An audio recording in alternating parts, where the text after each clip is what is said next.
اللہ تو آل محمد کے ہاں تکبر پسند نہیں کرتا، کبریائی صرف اسی ذات کو۔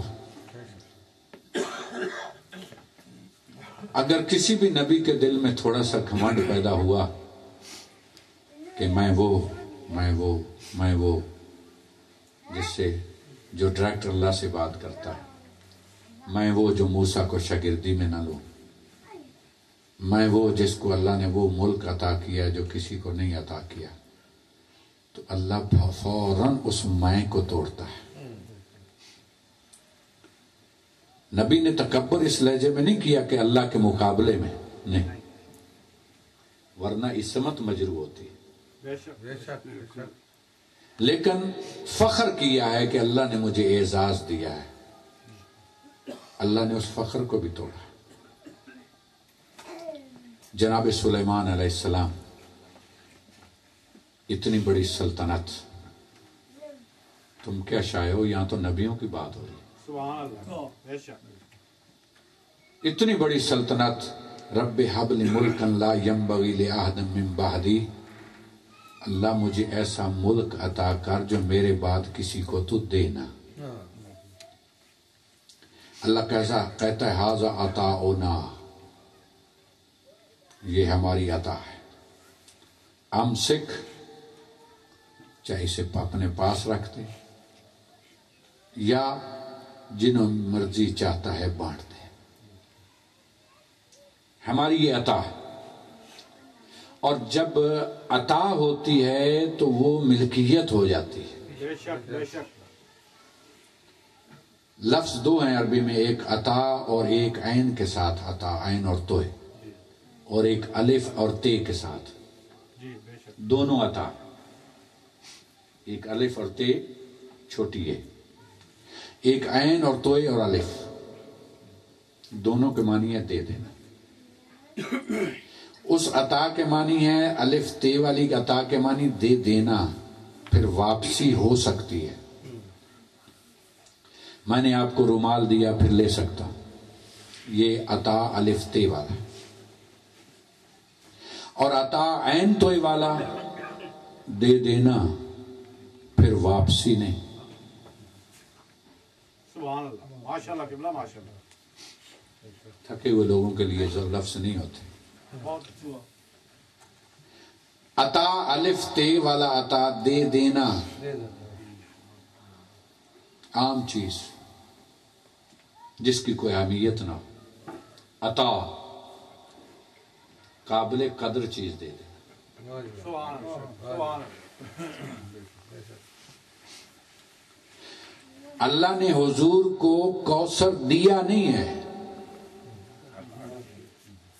اِنَّا آتَيْنَاكَ الْكَوْثَرَ، حبیب ہم نے تجھے کوثر عطا کیا ہے، قابل قدر شے دی ہے، قیمتی شے دی ہے، جو دوسرے سے بڑھ کر ہوتی ہے۔ لیکن مسئلہ یہ ہے کہ حضور سے قابل قدر کو دنیا میں ہے نہیں جو اللہ نے دی ہو۔ نعرہ رسالت، نعرہ حیدری، بلند نعرہ صلوات،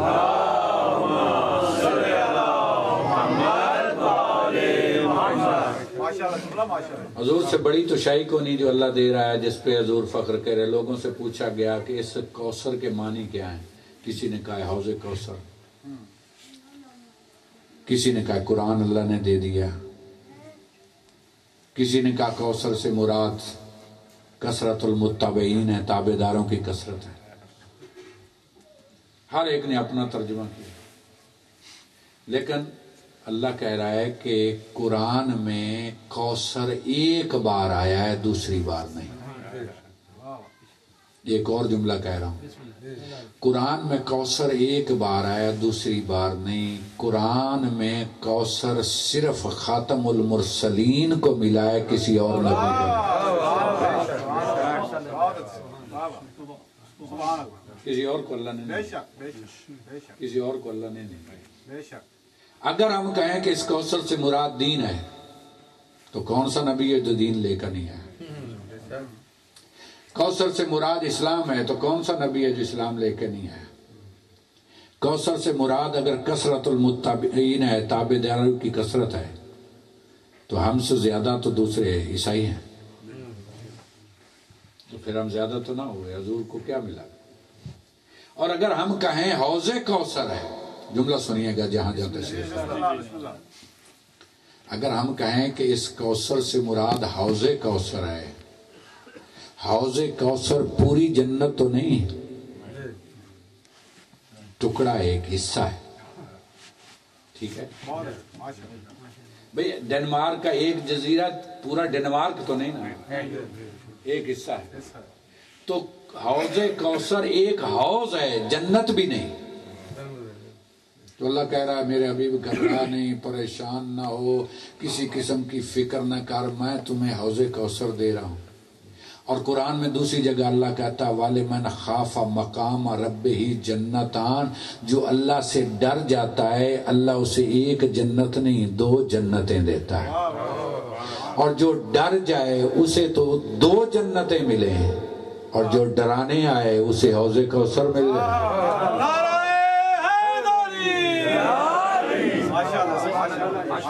خود ہی غور کرو بھئی، اپنے تفسیروں پہ خود ہی غور کرو، ہم سے نہ پوچھو، خود ہی غور کرو جو آپ تفسیریں کر رہے ہیں، کہ جو ڈر جائے وَلِمَنْ خَافَ مَقَامَ رَبِّهِ جَنَّتَانِ، 2 جنتیں اللہ دیتا ہے جو اللہ سے ڈر جائے، جو اللہ سے ڈر جائے۔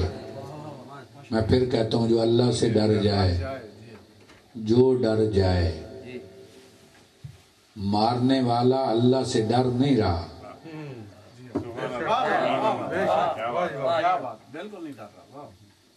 مارنے والا نہیں ڈر رہا، جو ڈر جائے جنت اس کو 2 جنتیں اللہ دیتا ہے۔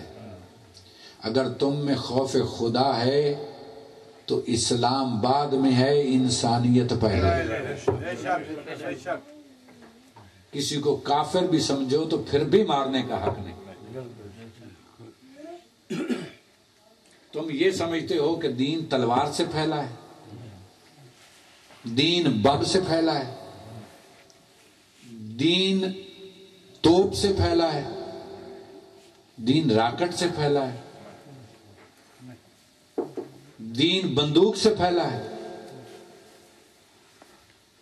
انہوں نے یہی سمجھے لیا کہ فلاں نے اتنی فتوحات کی ہیں، تم ان کو مانتے ہو، میری طرف دیکھ کے، جو تم ان کو مانتے ہو جو علاقہ فتح کرتا ہے، ہم ان کو مانتے ہیں جو دل فتح کرتا ہے۔ بے شک بے شک، بہت اچھا۔ دین جس طرح پھیلا ہے اس چیز کو سمجھو کہ دین کیسے پھیلا ہے۔ دین تلوار سے نہیں پھیلا۔ اگر کوئی شیعہ بھی کہتا ہے کہ علی کی تلوار صرف اس لیے چلی ہے کہ قتل و غارت کرے، جھوٹا ہے۔ سبحان اللہ، ماشاءاللہ، بہت اچھا، بالکل۔ اگر پوری توجہ دے رہے ہیں تو علی علیہ السلام کی تلوار کا اخلاق بتاؤں؟ علی کے اخلاق کی بات نہیں کر رہا، سبحان اللہ، یہی تو جملہ مجھے کہا، علی کی تلوار کا اخلاق بتا رہا ہوں، علی کا اخلاق نہیں ابھی بتا رہا ہوں۔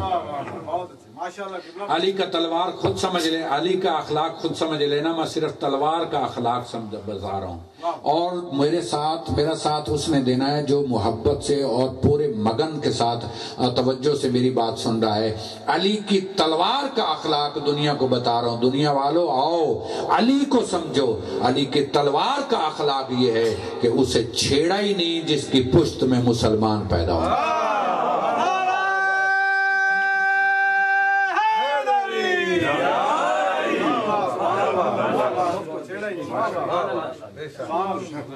جس کی پشت میں مسلمان ہونا ہے، پیدا ہونا، اس کو چھیڑا ہی نہیں، اسی پہ چلتی رہی ہے۔ علی ایک بار چلاتے تھے، پھر سارا کام تلوار خود کرتی ہے، چھیڑا نہیں۔ اخلاق تلوار کا، اور جس کے اسلحے کا یہ اخلاق ہے اس کی ذات کا کتنا بڑا اخلاق ہے۔ کل جنگیں ہوئی ہیں بدر سے لے کر طائف تک، یہ جتنی جنگیں ہوئی ہیں نا، یہ دفاعی جنگیں، دفاعی جنگیں ہیں رسول کی۔ رسول نے حملہ نہیں کیا،